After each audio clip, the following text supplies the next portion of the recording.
Hi, welcome to the Libertarian Alternative. My name is Mark Selzer. The Libertarian Alternative is an educational television show brought to you as a courtesy by the Libertarian Party. Today we're in the lovely Atlanta, Georgia Marriott Marquis Hotel, and this is the presidential nominating convention of the Libertarian Party. Today's guest is Ed Thompson. Ed Thompson. Now, Ed, you recently ran for governor of Wisconsin. Yes, I did. So what happened in that race? What percentage did you get? I got 10.5%, 185,000 votes. My brother Tommy, who was the former governor for 16 years, said, "You won't get 2%. What's the matter with you even running?" But so we shocked a lot of people with what we got. We did a poll mark right after the election, 3 days afterwards, and a Rasmussen poll, and it said that we would have got 22.5% of people thought we had a chance of winning. So and that was the same number that Jesse Ventura was at a week before he won in Minnesota. Wow. So we were in the hunt, and that was the first time for a libertarian ever in Wisconsin that the previous governor that ran in Wisconsin got 0.5%, and he's a very brilliant man, Jim Miller. But it was just so, you know how they treat the libertarians, right? You know, like second-class citizens. So it was fantastic for us, and we were very proud of that. Well, not anymore. They're not going to be treating us bad anymore. I don't think know. So. They better not. I was mayor of Tomah, the small town, that I did that after the big raid, of course.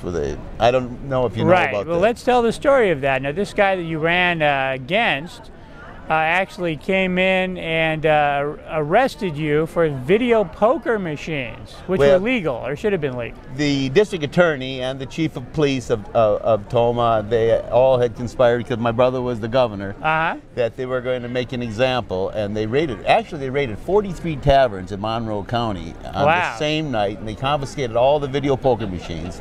And can you imagine them having a problem with gambling when the state's got the video lottery, and the Native Americans have casinos all over Wisconsin? And so, I was just trying to compete. And actually, the district attorney the year previous told us that he wasn't going to bother us with the video. So I had put them in, and then that night, they charged through the door at midnight, the busiest night I had.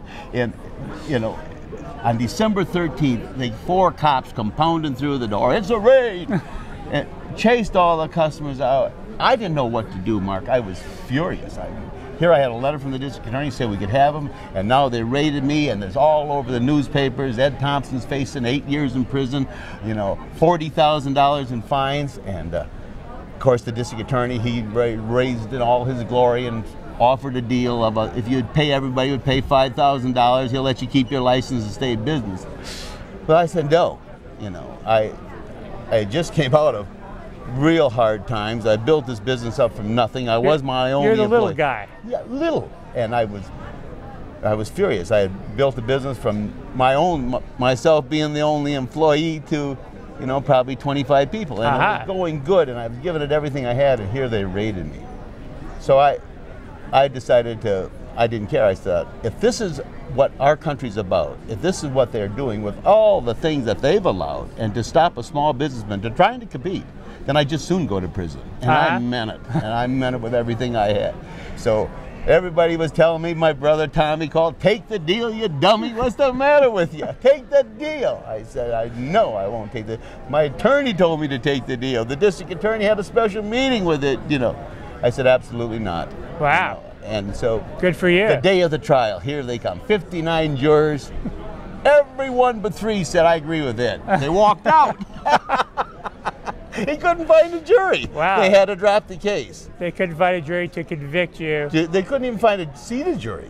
They went into the streets, Mark, to get more, and they brought these people up in wheelchairs and walkers, and they still would. So that made me feel that, maybe there is something here. Is that when you ran for mayor of the town? That next time. Then the mayor came up. Happened. The trial was in '98. I ran for mayor in 2000 against a very popular incumbent mayor. And I was upset with the police chief. He was the one, him and him and the district attorney were the ones that conspired to put this big raid on. You know, it was just a political move, is what it was. And so I ran for mayor. I had never ran. I was the most apolitical person probably that walked the face of the earth. Were you registered as a libertarian then? No, I was not. I just was apolitical. Right. The last thing I cared about was politics. I thought they were phonies. I didn't have anything to do with them. So I ran for mayor, and I won by a landslide against this guy. And so and when did you register as a libertarian? I registered for a libertarian. Actually, I had this Jim Miller had came up right before the trial and told me about the Libertarian Party. We wouldn't have a problem with gambling. And I said, "Yo, really?" And he's the guy that got 0.5%. Right. And he was running, and I said, "Yeah, sign me up." In fact, sign me up for a life membership, and I did right then. And so I was a member of the Libertarian Party, but I didn't really know a lot about libertarianism, and I was, but I liked the idea that they would allow us to do this, and I knew that they were the third biggest political party, so I was interested in joining them, and I did, and I bought a life membership. So at that time as mayor, I was a card-carrying libertarian. There's a great libertarian named Richard Body, and he says something that a lot of libertarians know. It's a quote. Libertarians say, "People are fooled en masse, but enlightened one at a time." And when the police knocked on your door, you were enlightened one at a time. Yeah, I was when enlightened. the IRS knocks on your door, when a government agency knocks on your door, we call that being enlightened. Boy, you wake up fast, let me tell you.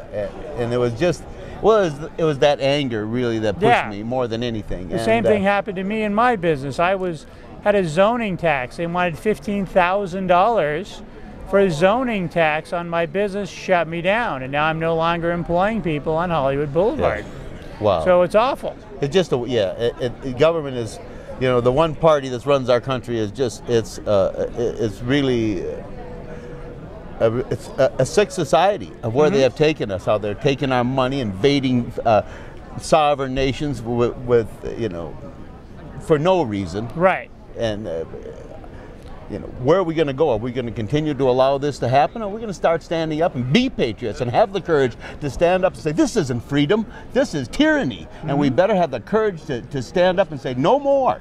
At every level, at the local level, at the county level, at the state level, and at the federal level. So this guy that was showing off by coming in and arresting you because you're the governor's brother, then he decided to run for governor, and then you ran for governor against him and made sure that he didn't win. Well, the Attorney General at the time was Doyle, and actually he was the Democrat Attorney General, and the Republican who was under Tommy's lieutenant governor was Scott McCallum, and actually Doyle won. I pulled equally from both of them, in the 11.5%. So it was, the Republicans blame me for them not being reelected to the governorship, but it was a Republican governor, a Republican sheriff, and a Republican district attorney that raided me. So I didn't feel too bad about hurting the Republicans. Not that I had much love for the Attorney General who was in favor of the raid too. One state person was there, so I debated them all several times, and we did credible. Yeah, well, we did very well. That was a very, very high percentage. It's one of the highest percentage, or the highest percentage, I think we've ever gotten for governor in a state. Yeah, I think in Alaska in 1980 they had 14%. 14%. Well, the second highest. Second highest. But I think there's more people in Wisconsin than that was during the 80s, when that oil was there, but yeah, on the mainland United States, that's by far the highest percentage. So now your brother, he was governor of Wisconsin. Then he left and he went to be on the House and his Health and Human Services Department on the cabinet, right? Cabinet. And he's a Republican. And what does he have to say about this crazy libertarian stuff? Well, he stopped after the Republican convention in La Crosse last Saturday. And he said, "Ed, you're so popular in Wisconsin, you could run for anything as a Republican and win." I said, "Tommy, I don't want it that bad." Not as a Republican. Anything but a Republican, absolutely. And that's we need an alternative to the two other parties. It seems like those two parties are the same thing. That's only one party. That's one party. Mark, you know it. Yeah. I mean, they're both for what? The war. They're both for more taxes. They're always for the